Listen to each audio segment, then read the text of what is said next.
Welcome back once again. Today we are going to start a new poem of class 3rd English from the book English Weaves, and the poem name is Rainy Morning yani Barsati Subha. This poem is composed by Rose Philemon. So let's start. कविता शुरू करने से पहले हम इस crossword puzzle को solve करेंगे. First one, 6 letters. A small pool of water means puddle.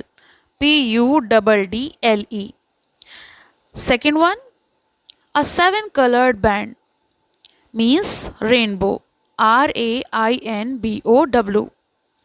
Fourth, soaked with water means wet. Wet.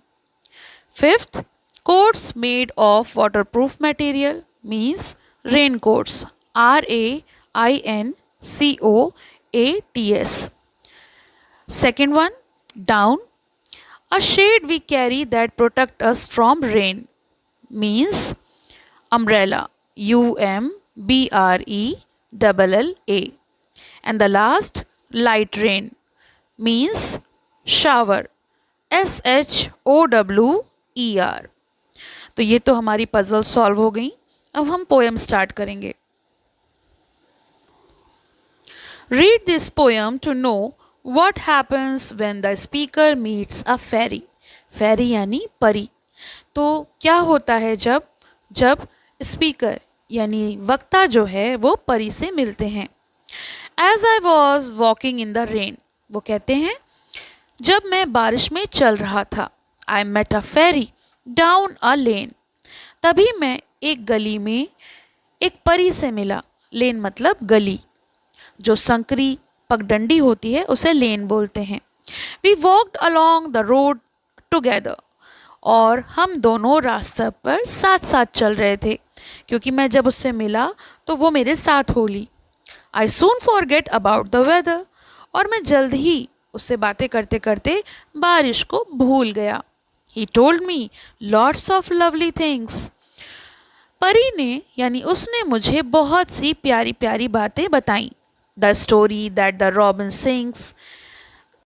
वह कहानी जो रॉबिन यानी एक छोटी सी चिड़िया जो ब्राउनिश बैक के साथ होती है यानी जिसके पीछे की पीठ भूरे रंग की और आगे की छाती लाल रंग की होती है. And where the rabbits go to school. और जहाँ पर खरगोश पढ़ने स्कूल जाते हैं. And how to know a fairy pool.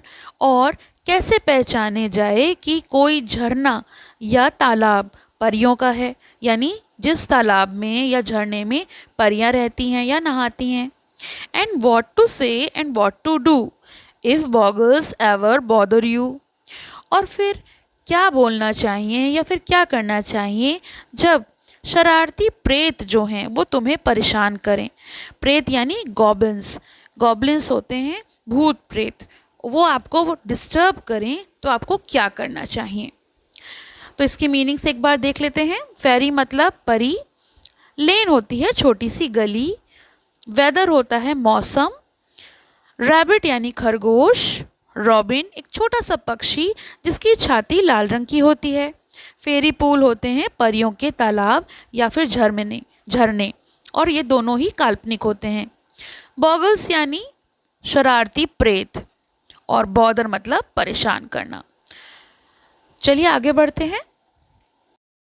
The flowers peeped from hazy places. Hazy places मतलब जो फूलों की झाड़ियाँ होती हैं और पीप्ड मतलब होता है झांकना.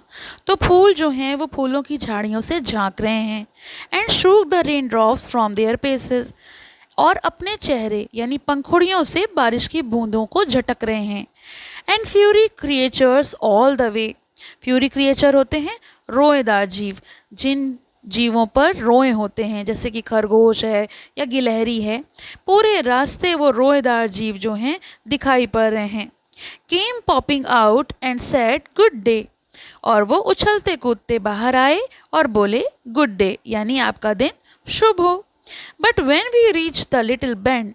लेकिन जैसे ही मैं सड़क के चौड़े मोड़ पर पहुंचा, just where the villages house end, जहाँ पर गांव के जो घर हैं वो ख़त्म हो जाते हैं, He seemed to slip into the ground. मैंने वहाँ पर ज़मीन पर परी को समाता हुआ देखा. ऐसा लगा जैसे वो ज़मीन में चली गई, अंदर चली गई. And when I looked about, I found the rain was suddenly all over. और जब मैंने उसे चारों ओर देखा तो मुझे लगा बारिश अचानक रुक गई थी. And the sun shining on the clover. और क्लोवर होता है छोटे जंगली पौधे को क्लोवर बोलते हैं. और सूरज जो है वो उस छोटे से जंगली पौधे पर चमक रहा था. यानी जब बारिश हुई तो वो परी उसके साथ थी, लेकिन जब धूप आ गई तो वो ज़मीन में समा गई. हैजी प्लेसेस होते हैं प्लेसेस फुल ऑफ बुशेस, जहाँ बहुत सारी झाड़ियाँ होती हैं. बेंड करना यानी सड़क पर मुड़ना. क्लोवर होता है अ स्मॉल वाइल्ड प्लांट, एक छोटा जंगली पौधा. पीप्ड मतलब झांकना. शूक मतलब झटकना. फियरी क्रिएचर होते हैं रोएदार जानवर, जैसे कि खरगोश और गिलहरी. पॉपिंग करना यानी अचानक बाहर आ जाना. और बेंड होता है सड़क का मोड़. तो ये तो हम लोगों ने वर्ड मीनिंग्स को देख लिया. चलिए एक क्विक समरी देख लेते हैं. तो कविता का भावार्थ कुछ इस प्रकार है. ये है कि बारिश में टहलते हुए कवि की मुलाकात एक परी से हो जाती है. वह परी कवि को जादुई और बहुत प्यारी बातें बताती है, जैसे पक्षियों की कहानी, खरगोशों का स्कूल, परियों का तालाब, और ये भी यदि शरारती प्रेत तंग करें तो क्या कहना और क्या करना चाहिए. परी की संगति में कवि मौसम की बारिश को लगभग भूल ही जाते हैं और गीलेपन को भी भूल जाते हैं. बारिश के बाद फूल झाड़ियों के बीच से झांककर बूंदे झटक रहे होते हैं. रास्ते भर छोटे छोटे रोएदार जीव भी बाहर आकर खुशी से गुड डे या गुड बाय कह रहे होते हैं, अभिवादन कर रहे होते हैं. लेकिन जैसे ही कवि और परी गांव के अंत वाले मोड़ पर पहुंचते हैं, परी अचानक ज़मीन में समा जाती है. कवि ने जब चारों ओर देखा तो पाया बारिश जो है वो रुक गई है और सूरज जो है वो हरी भरी घास पर चमक रहा था. तो इस तरह से ये कविता जो है वो बारिश से रिलेटेड है और इसमें बहुत ही अच्छी कल्पना की गई है, जिसमें कवि और परी एक साथ हैं. तो ये तो हो गया इस कविता का भावार्थ. इसके क्वेश्चन आंसर्स का लिंक आपको डिस्क्रिप्शन में मिलेगा, तो आप वहाँ से देख सकते हैं. Thank you for watching. Have a nice day. पसंद आया हो तो लाइक करें, शेयर करें और चैनल को सब्सक्राइब करें. पसंद आया हो तो लाइक करें, शेयर करें और चैनल को सब्सक्राइब करें.